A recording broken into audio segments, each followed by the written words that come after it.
कक्षा 6 के स्टूडेंट्स सबको सुप्रभात। आज हम लोग पाठ 5 हंसते हंसते जीना में कुछ ऐसे प्रसंगों को पढ़ेंगे जो कि इस बात को सिद्ध करने के लिए लिखा गया है कि वाक्पटु व्यक्ति अधिक लोगों का प्रिय बन सकता है। वाक्पटु व्यक्ति मतलब बोलने में चतुर व्यक्ति अधिक लोगों का प्रिय बन सकता है। ऐसे ही एक व्यक्ति हैं जिनके बारे में लिखा गया है, एक साहब फिलासफर होना चाहते थे। कोई व्यक्ति थे, वो फिलासफर मीन्स दार्शनिक बनना चाहते थे, लेकिन उनकी कठिनाई थी उन्हीं के अनुसार जो व्यक्ति फिलासफर बनना चाहते थे वो अपनी कठिनाई बता रहे हैं। तो दिया है, यह थी कि उन्हें हंसी आती थी। मतलब वो फिलासफर जो बनना चाहते थे तो उनको हंसी आती थी। ऐसा फिलासफर या विद्वान भगवान हम में से किसी को न बनाएं। वो खुद ये बात को लिख रहे हैं, जो फिलासफर बनना चाहते थे वो बात कर रहे हैं कि ऐसा विद्वान या फिलासफर भगवान हम में से किसी व्यक्ति को न बनाएं जिसको कि हंसी आती हो। उनका मानना था कि फिलासफर होने के लिए हंसना जरूरी नहीं है, उनकी ऐसी सोच थी। तो किसी व्यक्ति ने पूछ ही दिया, किसी ने पूछा, स्टालिन और गांधी में क्या अंतर है? अंतर क्या है? स्टालिन और गांधी में अंतर क्या है? किसी ने पूछा, जो फिलासफर बनना चाहते थे उन्हीं से किसी ने पूछ दिया कि स्टालिन और गांधी में आखिर अंतर क्या है? स्टालिन और गांधी में आखिर अंतर क्या है? तो उन्होंने जवाब दिया, स्टालिन तानाशाह है। स्टालिन जो है तानाशाह है, लाखों करोड़ों डंडे के बल अपनी बात मनवा सकता है। मतलब वो आंसर दिए कि स्टालिन तानाशाह है, लाखों करोड़ों से डंडे के बल पर अपनी बात मनवा सकता है। तो जो लेखक हैं वो कह रहे हैं, हास्य रूप में कह रहे हैं, लेकिन गांधी जी कौन कम है? यहाँ पर हास्य व्यंग की तरह लिख रहे हैं, गांधी जी कौन कम है? उनकी बात करोड़ों मानते हैं, और कितने ऐसे माई के लाल हैं जो उसे टाल जाएं। मतलब गांधी जी भी ऐसे व्यक्ति हैं जिनको कि करोड़ों लोग मानते हैं और उनकी बातों को फॉलो करते हैं। उसी तरह स्टालिन भी हैं जो कि डंडे के बल पर करोड़ों लोगों से अपनी बात को मनवा लेते हैं। फिर दूसरा प्रश्न पूछा गया जो फिलासफर बनना चाहते थे उनसे, फिर क्या अंतर है गांधी और स्टालिन में? जवाब मिला, यही कि गांधी जी हंसते थे। जो फिलासफर बनना चाहते थे वो खुद जवाब दे रहे हैं, यही कि गांधी जी हंस सकते थे। स्वयं की गलतियों और कमियों पर ठहाका लगाकर मुक्त रूप से हंस सकते थे। ये जवाब दे रहे हैं कौन? जो फिलासफर बनना चाहते थे वो। स्टालिन से ऐसी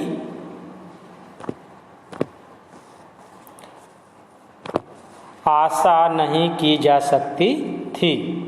वो जवाब दे रहे हैं, जो फिलासफर बनना चाह रहे हैं वही कह रहे हैं, गांधी जी हंस सकते थे, स्वयं की गलतियों और कमियों पर ठहाका लगाकर मुक्त रूप से हंस सकते थे। स्टालिन से ऐसी आशा नहीं की जा सकती थी। अब लिखने वाले जो लेखक हैं वो कह रहे हैं, जो हंस सकता है, जो व्यक्ति हंस सकता है वह मित्र बनाने योग्य है। वही व्यक्ति मित्र बनाने के योग्य है, उसका विश्वास किया जा सकता है। जो हंस नहीं सकता और जो व्यक्ति हंस नहीं सकता वह दुखी तो है ही, खतरनाक भी है, क्योंकि शायद वह दूसरों को भी दुखी देखना चाहता है। हंसना एक नियामत है। लेखक के अनुसार हंसना एक नियामत है। नियामत मतलब वरदान होता है, ईश्वर का वरदान है। हंसना एक क्या है? ईश्वर का वरदान है। और जो इस नियामत से वंचित है, जो व्यक्ति इस नियामत से, इस वरदान से, ईश्वर के इस वरदान से वंचित है, वह दया का पात्र है। वह क्या है? दया का पात्र है, दया करने योग्य है। समाज में बहुत सा खून खराबा और झगड़ा टंडा इसीलिए होता है क्योंकि हम में अक्सर हास्य प्रियता और हास्य की क्षमता की कमी होती है। और जहाँ खुलकर हंसने की ज़रूरत होती है, जहाँ पर खुलकर हंसने की ज़रूरत होती है, हम भ्रिकुटी तान करके, मतलब भौहें तान करके, आँख टेढ़े करके और डंडा लेकर पिल पड़ते हैं। पिल पड़ना मतलब किसी काम में लग जाना, मतलब हम झगड़ा झंझट के काम में लग जाते हैं। छोटी छोटी बातों को, और छोटी छोटी बातों को प्रतिष्ठा और सम्मान, प्रतिष्ठा मीन्स मान होता है, प्रतिष्ठा और सम्मान, मान सम्मान का प्रश्न बना लेते हैं। यह मूर्खता नहीं तो और क्या है? इसको मूर्खता ही कहेंगे कि छोटी छोटी बातों को हम प्रतिष्ठा और सम्मान का प्रश्न बना लेते हैं और आपस में झगड़ा करने लगते हैं। यह क्या है? मूर्खता ही है। कि बच्चों के झगड़ों में बड़े बच्चे बन जाते हैं, मतलब बच्चों के झगड़े में बड़े लोग बच्चे बन जाते हैं, जबकि बच्चे थोड़ी देर बाद ही फिर हंसी खेल में लगकर झगड़ा भूल जाते हैं। बच्चे ऐसे आपस में झगड़ा करते हैं तो बच्चों के झगड़ों में बड़े लोग बच्चे बन जाते हैं और झगड़ा कर लेते हैं, आपस में झगड़ा कर लेते हैं। लेकिन बच्चे क्या होते हैं? बच्चे थोड़ी देर के बाद सब कुछ भूल करके हंसी और खेल में लग जाते हैं। उधर उनके अग्रज और समझदार समझे जाने वाले बड़े लोग जो सालों छोटी बातों को पालते पोसते हैं, मतलब छोटी छोटी बातों को हमेशा मन में रखते हैं, चेहरों को थोबड़ों की तरह लटकाए रहते हैं, मतलब उनका चेहरा हमेशा लटका रहता है, मतलब उदास रहता है या तो गुस्से में रहते हैं लोग। और मामूली मामलों के अंडे को जतन से सेकर, मतलब मामलों के अंडों मतलब मामूली सी बात पर झगड़े टंडों के चूजे पैदा करते हैं, मतलब झगड़े झंझट में लग जाते हैं, मतलब लड़ाई झगड़ा करने लगते हैं छोटी सी बातों पे। कौन? बड़े लोग। और बच्चे क्या करते हैं? छोटी छोटी बातों में झगड़ा करते हैं, लेकिन फिर उस बात को भूल करके आपस में फिर खेलने और हंसने लगते हैं। तो ये बड़े लोगों की मूर्खता ही कही जाएगी। वाक्पटुता के महत्व को सिद्ध करने के लिए दूसरा उदाहरण सामाजिक जीवन से लिया गया है, जो इस प्रकार है। एक बार एक व्यक्ति जल्दी से किसी से टकरा गया, मतलब एक व्यक्ति था, जाते जाते रास्ते में किसी से टकरा गया, जल्दी थी इसीलिए ज़्यादा बात का समय नहीं था। उस व्यक्ति को जल्दी थी, उसको ज़्यादा बातें करने का समय नहीं था।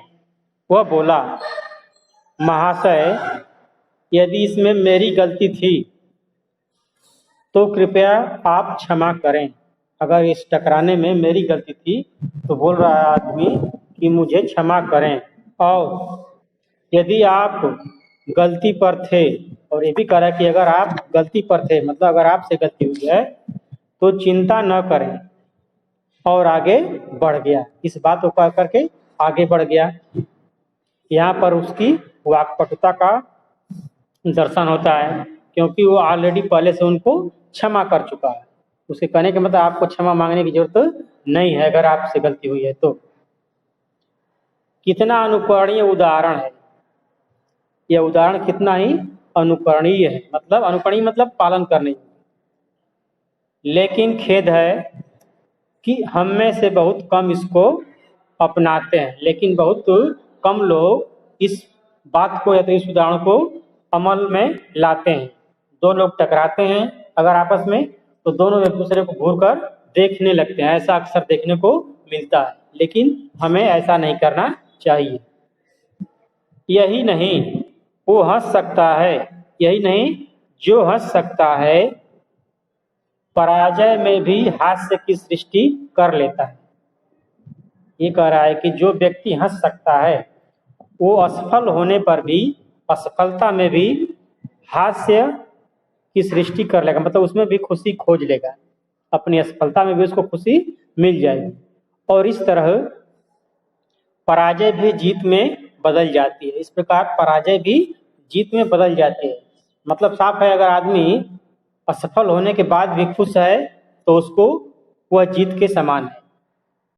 इसके विपरीत हर चीज में बारीकी से मानापमान, मतलब हर चीज में बारीकी से मान और अपमान की बात विचारने वाला व्यक्ति हर समय उद्विग्न, उद्विग्न मतलब चिंतित, चिड़चिड़ा, गुस्सा करने वाला रहता है।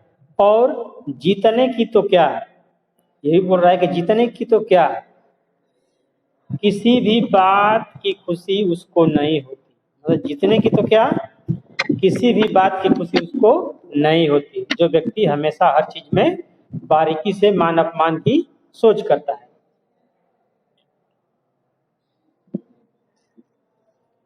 एक किस्सा है, एक उदाहरण दिया गया है।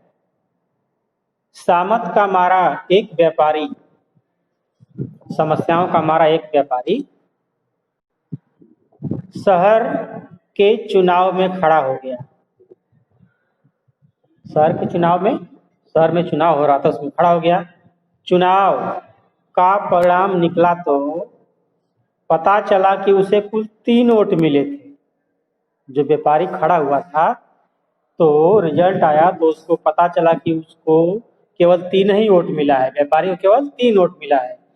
अगले दिन जब बाजार खुला तो व्यापारी की दुकान पर, अगले दिन जब बाजार खुला, रिजल्ट निकलने के बाद, चुनाव का जब रिजल्ट निकला उसके बाद दुकान खुली तो क्या हुआ, एक बड़ा नोटिस लगा था। मतलब उसकी दुकान पर एक बड़ा नोटिस लगा था। क्या लगा था? भाइयों, उस पे लिखा था नोटिस पे, भाइयों क्या आप कृपा करके, सबसे रिक्वेस्ट किया गया था कि आप कृपा करके मुझे उन 3 बेवकूफों के नाम बताएंगे जिन्होंने मुझे वोट दिए थे। उस दुकान पर नोटिस में लिखा था, कृपया आप कृपा करके मुझे बताएंगे कि क्या कौन 3 लोग मूर्ख हैं या तो बेवकूफ हैं जो हमें वोट दिए थे। इस प्रकार इस उदाहरण से ये मिलता है कि व्यापारी हारने के बावजूद भी उसमें, अपनी असफलता में हास्य की सृष्टि करता है। किस्सा को कहता है कि शहर हंस तो अब भी रहा था।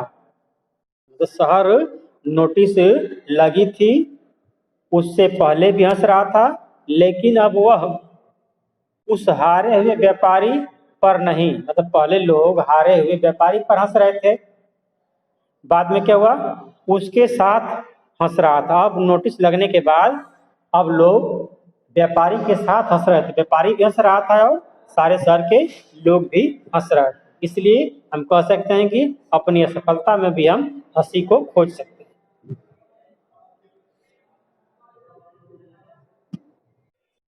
एक दूसरा उदाहरण वाक्पटुता के महत्व को सिद्ध करने के लिए प्रशासनिक क्षेत्र से दिया गया है, जो कि इस प्रकार है। लॉर्ड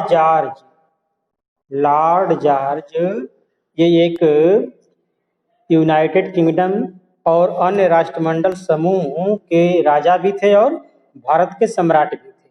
तो क्या कर रहे थे, भाषण दे रहे थे।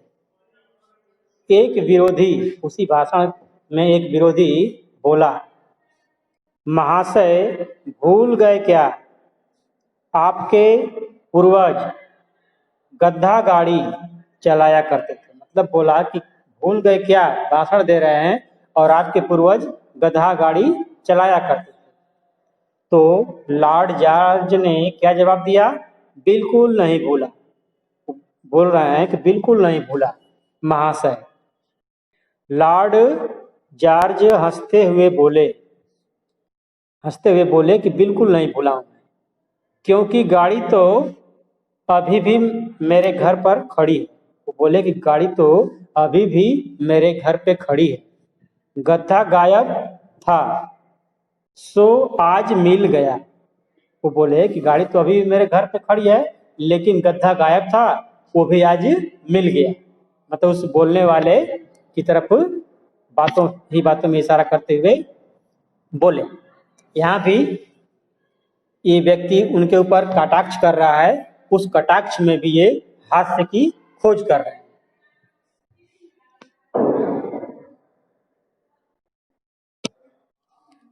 और वह किस्सा तो आपने सुना ही होगा कि दो प्रसिद्ध और प्रतिद्वंद्वी, मतलब दो फेमस विरोधी व्यक्ति, प्रसिद्ध व्यक्ति और प्रतिद्वंदी, कीचड़ से भरी सड़क के किनारे की सकरी पगडंडी पर आमने सामने से आ रहे थे। मतलब दोनों एक दूसरे के अपोजिट साइड से आ रहे थे। एक पास आकर गुर्राया, एक व्यक्ति पास में आकर के गुर्राया।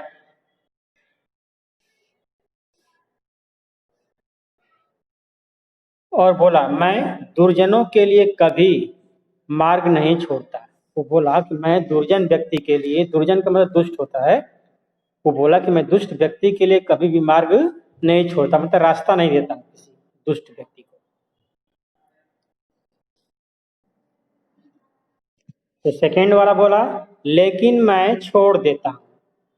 सेकंड वाला व्यक्ति बोला, दूसरा व्यक्ति बोला, लेकिन मैं तो कोई भी हो उसके लिए रास्ता छोड़ देता हूं। दूसरे ने कहा और मार्ग दे दिया। दूसरे व्यक्ति ने बोला कि मैं रास्ता छोड़ देता हूं, दे देता हूं, और उसने अपना रास्ता थोड़ा चेंज कर दिया और वो आगे वाला आदमी निकल गया। कहिए कौन जीता?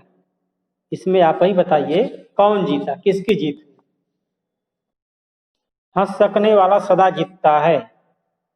जो हंस सकता है वो सदा जीतता है, चाहे वह लड़ाई, जिंदगी की कठिनाइयों के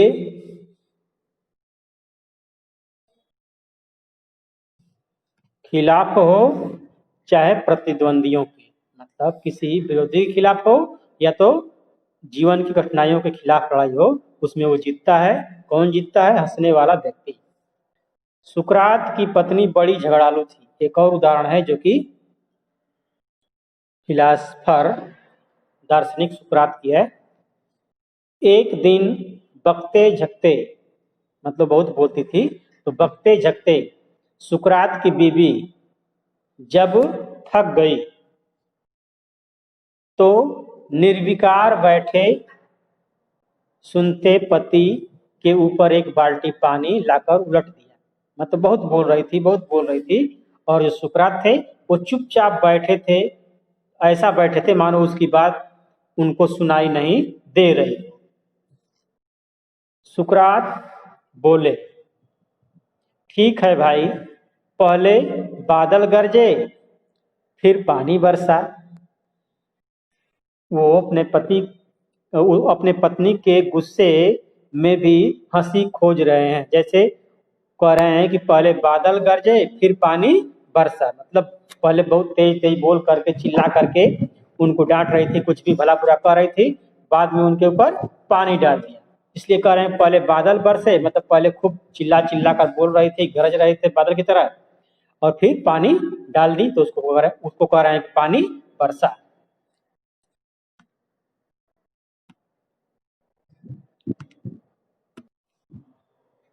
एक अन्य उदाहरण दार्शनिक क्षेत्र से है जो कि इस प्रकार है। संत तुकाराम एक बार घूमकर लौटे तो हाथ में सिर्फ एक गन्ना था, मतलब कहीं से घूम कर आ रहे तो उनके हाथ में एक गन्ना था। क्रोध में उनकी बीवी ने गन्ना तड़ाक से पीठ पर दे मार, मतलब उनकी बीवी गुस्से से उसी गन्ने से उनके पीठ पर मार दिया। गन्ना दो टुकड़ा हो गया, इतना तेज उसने मारा कि गन्ना टूट करके दो टुकड़ा हो गया। तो तुकाराम बोले ठीक किया भगवान। वो बोले ठीक किया भगवान, वैसे तो तेरे मेरे खाने के लिए मुझे इसके दो टुकड़े करने पड़ते। वो बोले कि इसको तेरे और मेरे खाने के लिए इस गन्ने के दो टुकड़े करने ही पड़ते, जो कि तुमने कर दिया, मेरे पीठ पर मार करके दो टुकड़े कर दिया। तो उसके गुस्से में भी ये हंसी की खोज कर रहे हैं। आचार्य क्षिति मोहन, अन्य उदाहरण है। सेन, एक बार देर रात घर पर लौटे तो पत्नी को क्रोध से भरा पाया। जब पत्नी ने खाना लाकर रखा तो आचार्य ने थाली उनके सिर पर रख दी। जो आचार्य थे क्षिति मोहन, उन्होंने खाना की थाली को अपनी पत्नी के सर पर रख दिया।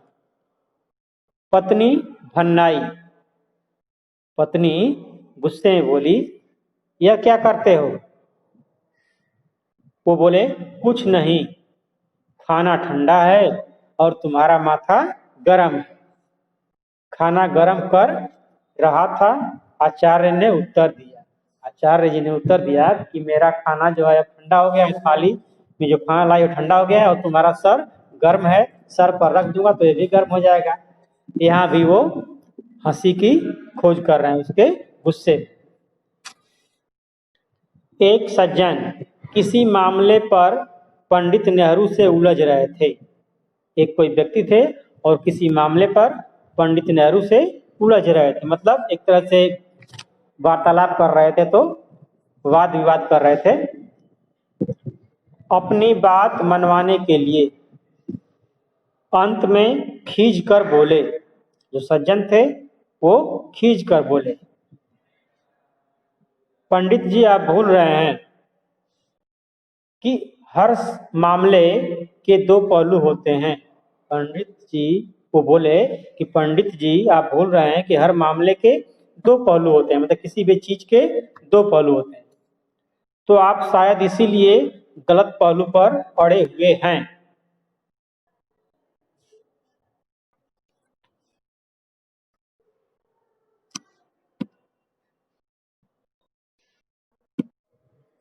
नेहरू जी ने कहा और बात हंसी में समाप्त हो गई। मालवीय जी को एक नवाब से दान में जूता मिला। मालवीय जी चंदा मांगने गए थे तो उनको एक नवाब ने दान में जूता दान दिया। वे जूते को काशी में नीलाम करने को उद्यत हो गए, मतलब तैयार हो गए, मतलब उस जूते को काशी में बनारस में आकर के नीलाम करने के लिए तैयार हो गए। तब नवाब साहब ने कई हजार देकर, जब नवाब को पता चला कि हमारे जूते को ये मालवीय जी ले जाकर क्या करेंगे, नीलाम करेंगे बनारस में, तो जहां पर भी करें, बनारस में उन्होंने सोचा, तो उस नवाब ने क्या किया, नवाब साहब ने कई हजार देकर अपना जूता वापस लिया। यहाँ भी मालवीय जी तिरस्कार होने पर भी उसमें खुशी खोज रहे हैं।